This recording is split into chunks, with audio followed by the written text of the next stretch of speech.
네, 10월 2일자 세 번째 시간입니다. 자, 그러면 지난 시간에서 거기까지 얘기를 했어요. 하나님께서 우리를 이제 신부로 생각을 하신다. 그리스도의 신부로 우리를 부르셨고, 우리는 그분의 배우자다. 이렇게까지 얘기를 했습니다. 그러면 이제 뭐 하나님께서 역사를 통해 그 증거를 또 보여주셔야 될 거 아닙니까?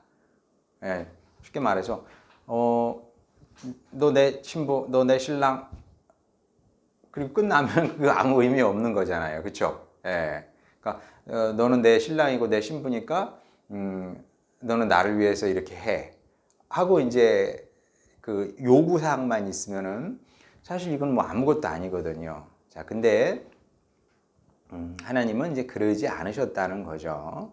그래서 하나님께서 신랑 되신 하나님께서 신부가 된 이스라엘 그리고 교회 그리고 우리를 위해서 얼마나 애쓰셨는지 그리고 이제 그분의 진심이었던 거죠. 그분의 진심이 역사를 통해서 이제 이스라엘의 역사 그리고 이제 교회의 역사를 통해서 어떻게 드러나고 있는지 그거를 이제 보도록 하겠습니다. 그래서 이제 오늘 요거를 하고 그 다음에 다음 주도 이제 녹화 강의가 되겠죠. 녹화 강의에서도 요거를 하게 되면 그 다음에는 아마도 그 녹화 강의 때 이제 산상수훈 해석사를 조금 하게 되고 이제 그 다음에 이제 대면 강의 때 이제 본격적으로 그 해석사 마저 한 다음에 산상수훈 이제 내용으로 들어가면 될 것 같습니다. 자, 그 문제는 뭐냐 하면 이제 부부가 된다는 게 뭔지 우리가 생각해 볼 필요가 있는 거죠. 부부가 된다는 거. 부부가 된다는 건 뭡니까? 부부가 된다는 것은 함께 사는 거죠. 함께 사는 겁니다. 그래서 저는 이제 이건 지극히 개인적인 얘기니까 무슨 이건 뭐 법도 아니고요.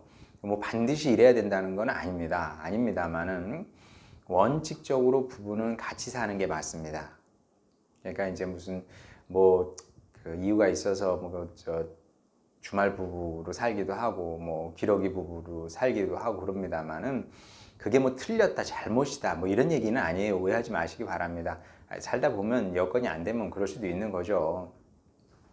근데 원래 부부는 이제 같이 있어야 되는 거죠. 그래서 이제 사도 바울도 고린도전서에서 특별한 일이 아니면 그러니까 이제 뭐 기도를 해야 된다든지 작정 기도를 해야 된다든지 그런 경우가 아니면 각방을 쓰지 말아라 이렇게 이제 명령을 한 것이 뭐 다른 여러 가지 이유도 있겠습니다만은 부부는 기본적으로 같이 사는 사람이기 때문에 그렇습니다.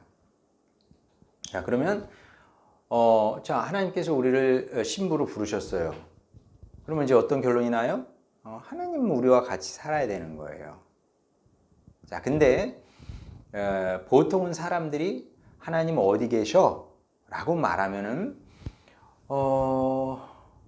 그래 뭐 내 마음 안에 계셔 그렇게도 얘기를 하긴 합니다만은 사실은 제일 먼저 생각하는 거는 천국에 계시겠지 이렇게 생각을 합니다. 그것도 틀린 건 아니에요. 왜냐하면 예수님도 하늘에 계신 우리 아버지 그랬거든요. 물론 이제 뭐 영어로 보면 이제 Heavenly Father 그렇게 되고 Heavenly Father 이렇게 되는 거고 이제 독일어로 보면 Vater im Himmel 그러거든요. 하늘에 있는 아버지 이렇게 되는 건데 뭐 사실 그리스어를 직역을 한 거는 영어가 제일 그리스어에 가깝습니다. Heavenly Father가 Heavenly Father 제가 독일어하고 자꾸 헷갈리네. Heavenly Father 그죠? Father는 이제 독일 말이고 하나님은 하늘에 계시죠. 그게 틀린 말은 아닙니다. 그런 식으로 생각하든지 아니면 하나님은 무소부재하다. 이런 식으로 이제 생각을 하는 거죠. 하나님은 어디에나 계신 분이다. 그것도 또한 맞는 얘기입니다. 성경도 이 사실을 긍정을 하죠. 자, 근데 그다 감흥은 없어요. 눈물 나십니까? 뭐 이런 얘기 들으면 하나님 하늘에 계셔. 하나님은 무소부재하셔. 어디에나 다 계셔. 별로 감동이 없어요, 솔직히. 무슨 감동이 있겠습니까? 무슨 감동이 됩니까, 그게? 그래서 철학자들이 그럴듯하게 예전부터 신을 설명을 했어요. 예를 들어서 아리스토텔레스 같은 경우는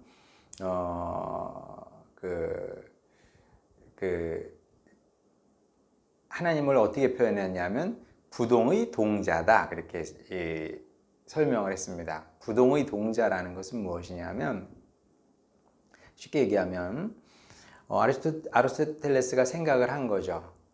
모든 사건은 거슬러 올라가면 시원이 있다는 겁니다.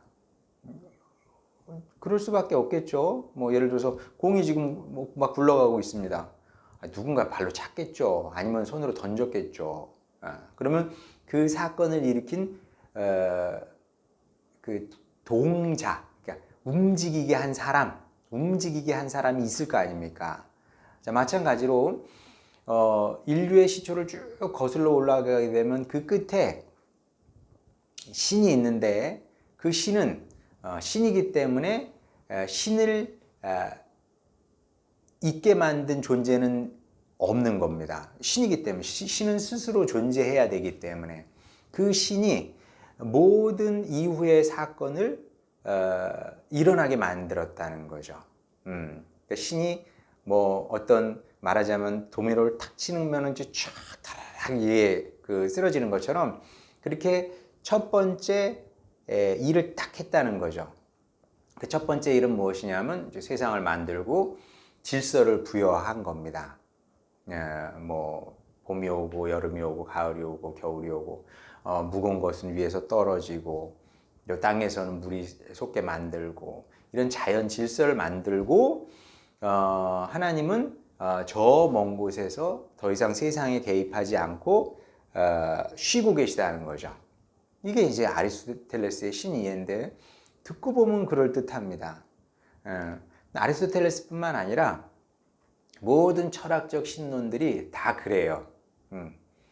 그럴듯한데 재미도 있어요. 들어보면 참 참신한데, 똑똑한데, 그럽니다. 감동은 없어요. 모든 철학적, 인문학적 신이해가 그렇다. 어떤 철학자가 신은 사랑이다, 사랑이라는 언어로 이제 신을 설명을 했어요. 아무리 사랑 얘기해봐야 감흥이 없어요. 감동이 없습니다. 왜냐하면 머리에서 나온 얘기이기 때문에, 머리에서 그 논리적으로 만든 이야기이기 때문에 전혀 감동이 없는 겁니다. 당연하겠죠. 예. 자, 그래서 성경이 훨씬 더 강조하는 사실이 있습니다. 자, 여러분이 성경을 읽을 때, 제가 지난 시간에도 얘기했습니다만은 성경을 개념적으로 읽는 훈련도 필요합니다. 안 필요하다는 게 아니에요. 언어 분석이 필요합니다. 히브리어 분석이 필요하고요, 그리스어 분석이 필요합니다. 그런데 거기에만 매여서는 신학적인 해석이 어렵습니다. 안 되는 건 아닌데 어려워요. 왜냐하면 성경은 그런 추상적이고 개념적인 사실을 전달하는데 큰 관심이 없기 때문에 그렇습니다. 그러니까 성경 보면 하나님께서 전능하신 하나님, 그런 표현 나오죠. 전능하신 하나님이란 표현이 나옵니다만은, 전능하신 하나님이 어떤 의미인지 설명하지 않아요. 네, 전능하신 하나님, 전지하신 하나님, 무소부재하신 하나님, 뭐 비슷한 얘기를 하긴 합니다만은, 어떤 경우에도 철학자들이 하는 것처럼 그렇게 개념적인 접근을 하는 것은 절대로 아니다. 그래서 거기서 전능하신 하나님이라고 그러네. 그럼 전능하신 하나님 무슨 뜻이지? 그래서 헬라 철학자들을 다 가져와 가지고 그 사람들은 전능을 이렇게 설명했다더라. 우리는 개념적으로 전능을 이렇게 이해하고 있다. 그래서 쫙쫙쫙 펼쳐놓고 그래서 하나님의 전능은 이런 거다 딱 내놓게 되면 저는 글쎄 그런 작업도 필요할진 모르겠습니다만은 저는 그런 신학은 개인적으로 좋아하지 않습니다. 감동도 없고요. 그게 정말 성경에 말씀하시는 하나님인지 그것조차도 저는 좀 의심이 됩니다. 자, 그러면 성경은 하나님을 어떻게 이해하고 있느냐? 자, 한번 보도록 하겠습니다. 자, 우리 지난 시간에 얘기했는데 창세기 5장 24절 에녹이 하나님과 동행하더니 하나님이 그를 데려가심으로 세상에 있지 아니하였더라. 자, 지난 시간에 얘기했어요. 자, 에녹이 하나님과 동행했다는 얘기는 하나님도 그와 동행했다는 얘기가 되겠죠. 하나님은 당신의 백성과 동행하시는 분입니다. 그러니까 하나님의 전능보다도 하나님의 무소부재보다도 하나님의 전지보다도 하나님의 예지보다도 중요한 것은 하나님께서 당신의 백성, 당신의 자녀, 당신의 신부와 동행하시는 분이다. 왜? 가족이고 부부니까. 자, 에베소서에 보면 우리는 하나님의 권속이라 그러거든요. 권속이 무슨 뜻일까요? 패밀리. 패밀리가 권속입니다. 그걸 왜 권속이라고 이렇게 어렵게 번역을 했는지 모르겠어요. 가족이에요, 가족. 가족이니까 같이 있는 거죠. 그러면 여러분 생각해 보세요. 전능하신 하나님. 아직 무슨 말인지도 잘 모르겠고, 그리고 전능하신 하나님만 이렇게 머리에 붙들고 있으면요, 이해 안 되는 게 너무나 많습니다. 전능하신데 왜 나는 이렇게 건강이 안 좋지? 전능하신데 왜 나는 부자가 아닐까? 의구심만 들어요. 그런데 함께 하시는 하나님, 그러면 느낌이 달라지잖아요. 느낌이 달라요. 하나님께서 나와 함께 하시지, 나와 동행하시지. 벌써 마음이 따뜻해지고 부드러워지고 평안해지고 이렇게 되는 거죠. 자, 그러면 에녹하고만 그러셨냐? 그렇지 않습니다. 창세기 26장 24절, 창세기 26장 24절 보게 되면 그 밤에, 자, 23절부터 보겠습니다. 이삭이 거기서부터 브엘세바로 올라갔더니 그 밤에 여호와께서 그에게 나타나 이르시되 나는 내 아버지 아브라함의 하나님이니 두려워하지 말라. 내 종 아브라함을 위하여 내가 너와 함께 있어. 내가 너와 함께 있어. 내게 복을 주어 내 자손이 번성하게 하리라 하신지라. 이삭에게 하나님은 동행하시는 하나님이었죠. 야곱도 마찬가지입니다. 야곱 28장 창세기 28장 15절 보겠습니다. 28장 15절 이 야곱에게 주신 말씀이에요. 내가 너와 함께 있어. 내가 어디로 가든지 너를 지키며 너를 이끌어 이 땅으로 돌아오게 할지라. 내가 내게 허락한 것을 다 이루기까지 너를 떠나지 아니하리라 하신지라. 다 이루기까지 떠나지 아니하신다는 얘기는 무슨 얘기냐 하면 죽을 때까지, 내가 죽을 때까지 너와 함께 할게, 그런 의미입니다. 그리고 이 요셉도 마찬가지인데 창세기 39장 2절입니다. 여호와께서 요셉과 함께 하심으로 그가 형통한 자가 되어 그의 주인 애굽 사람의 집에 있으니. 자, 창세기 보면 진짜 그렇습니다. 여러분, 제 말이 틀리지 않아요. 여러분이 성경을 진짜 읽어보시기 바랍니다. 개념적으로 하나님을 설명하지 않는다니까요. 그런데 관심이 별로 없어요. 그래서 히브리어는 명사가 중요한 역할을 하지 않습니다. 히브리어에서는 동사가 중요한 역할을 합니다. 하나님께서 우리 신학학자들은 특히 조직 신학자들은 명사를 좀 좋아하는 경향이 있습니다. 조직 신학에서 계시 중요한 개념이잖아요. 근데 구약 성경을 보게 되면 명사로서의 계시는 뭐 아주 희박하게 쓰인다고 보면 됩니다. 주로 이제 갈라 이런 하나님께서 이제 어떤 일을 이제 여시는 거죠. 드러내시는 겁니다. 동사를 통해서 동사예요, 동사. 하나님의 계시는 다 동사로 설명이 되는 겁니다. 진짜 그 창세기 보면 아브라함, 이삭, 야곱 만나시는 거 보세요. 만나셔서 뭐 나는 전능하고 부소부재하고 모든 걸 다 알고 뭐 이런 식으로 이제 설명하시지 않거든요. 물론 뭐 이제 나 여호와께 불가능한 일이 있겠냐. 근데 그것조차도 개념적인 설명은 아니거든요.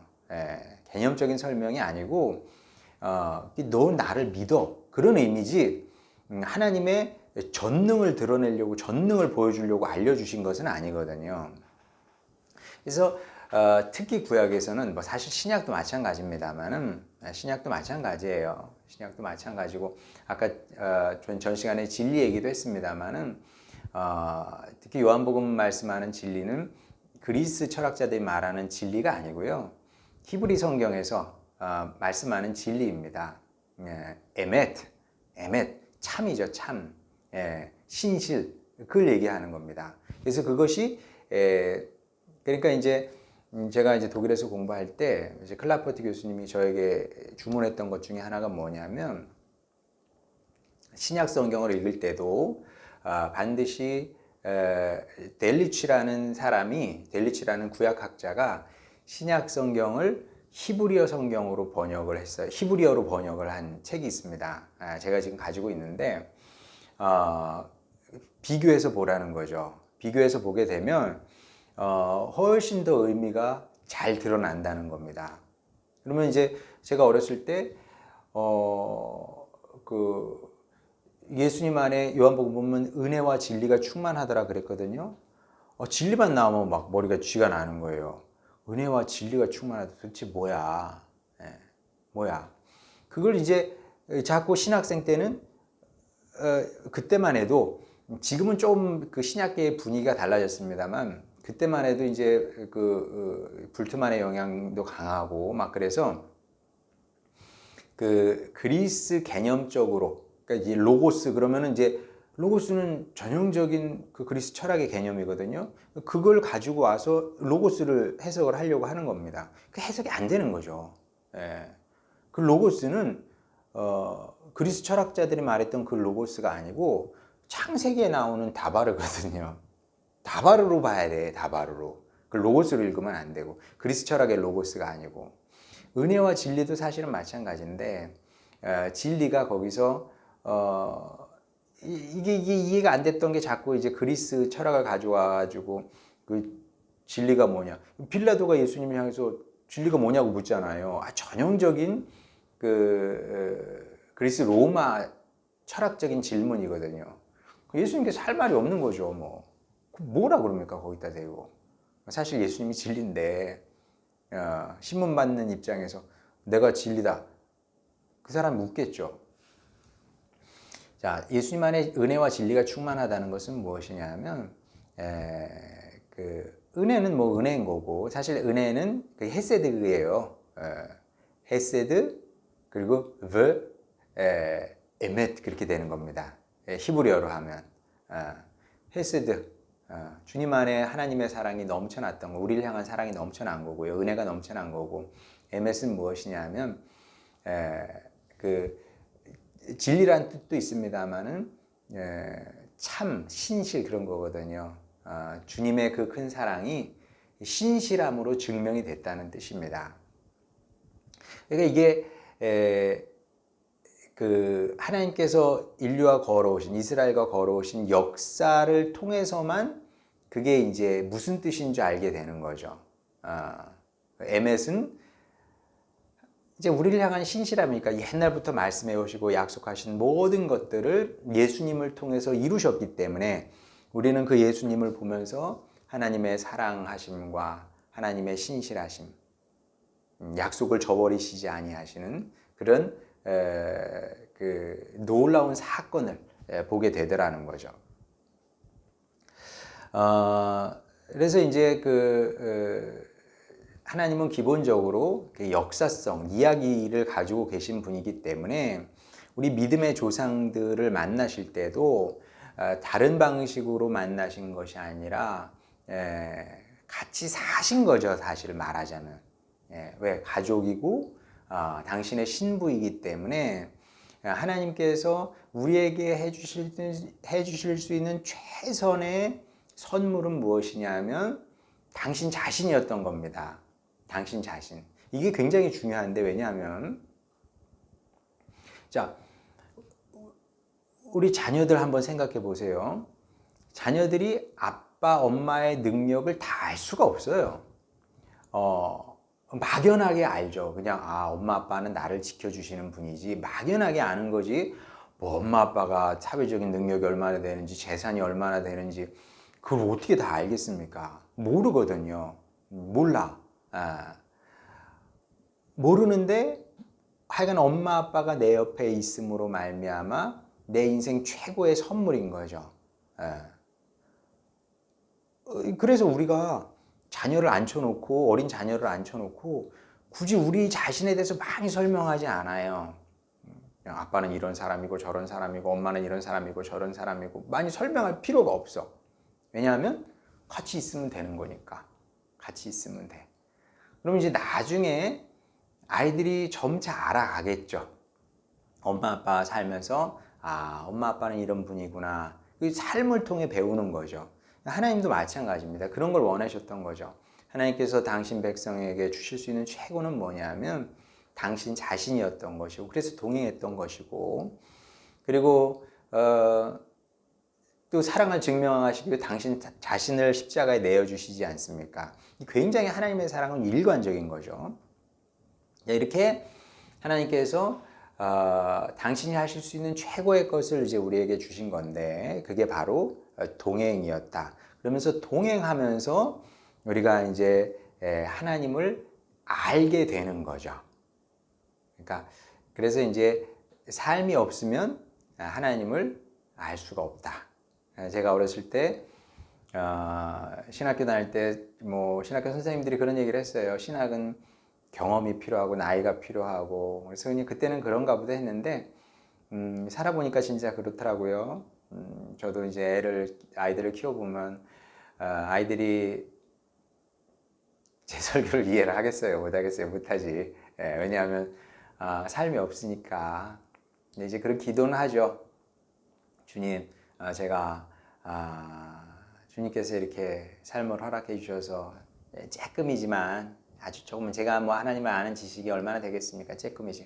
조금이지만 가고 있는 것처럼 그렇게 우리 자녀들도 알기를 원합니다. 우리 교회 식구들도 알게 되기를 원합니다. 이제 그렇게 기도하는데 그래서 이제 그게 진짜 맞아요. 왜냐하면 이제 구약 성경을 보게 되면 구약 성경은 이제 압도적으로 이야기들이 많으니까 거기 보게 되면 이제 여러 하나님의 고백이 나오는데 그 하나님을 향한 고백이라는 것은 단순히 이제 이론이 아닌 거죠. 책상머리 앞에서 신이 존재하면 신은 어떤 분일까 이게 아니라 하나님을 경험을 한 겁니다. 그래서 전능하신 하나님 그러면 정말 하나님께서 너무나 놀라운 기적을 내 인생에 베풀어 주신 겁니다. 그러니까 전능하다고 고백한 것이고 만군의 여호와 하나님도 마찬가지입니다. 야훼 이제 뭐 이스라엘 사람들은 유대인들은 아도나이라고 있죠. 아도나이 츠바옷 이렇게 얘기를 하는데 만군의 여호와 그게 무슨 뜻이에요? 모든 천상의 군대를 거느리신 무적의 하나님을 얘기하는 거거든요. 어려운 상황에서 하나님께서 나를 구원해 내셨을 때 그 구원의 고백이 바로 아도나이 츠바오스로 나오게 된 것이고, 사실 샬롬도 마찬가지입니다. 하나님께서 나와 함께 하심으로 샬롬이 뭔지, 평화가 뭔지, 삶의 화평이 무엇인지 배워서 고백을 했던 거지, 그냥 생각으로만 이런 것일 것이다 이렇게 얘기한 건 아니라는 거죠. 그럼 이 모든 고백은 어디서 왔다고요? 하나님께서 신부 되신 당신의 백성과 동행하심으로 말미암아 이게 가능한 것이고, 그 하나님께서 오늘도 우리와 함께 신부인 저든 여러분이든 교회와 함께 동행하신다는 것이 우리 창세기 믿음의 조상들의 얘기죠. 자, 오늘 여기까지 하도록 하고, 다음 시간에는, 다음 주에는 이제 출애굽기에 오면 또 이야기가 여기서 그 발전된 이야기가 나옵니다. 동행하시는 하나님이 어떻게 정말 애를 쓰시고 노력을 하셨는지, 우리가 어떻게 귀한 존재인지, 당신에게 얼마나 소중한 존재인지 출애굽기를 보면 더 분명하게 드러나게 되죠. 자, 이 부분은 다음 주에 제가 또 시간 맞춰 올려드리도록 하겠습니다. 고맙습니다. 이번 주는 여기까지입니다.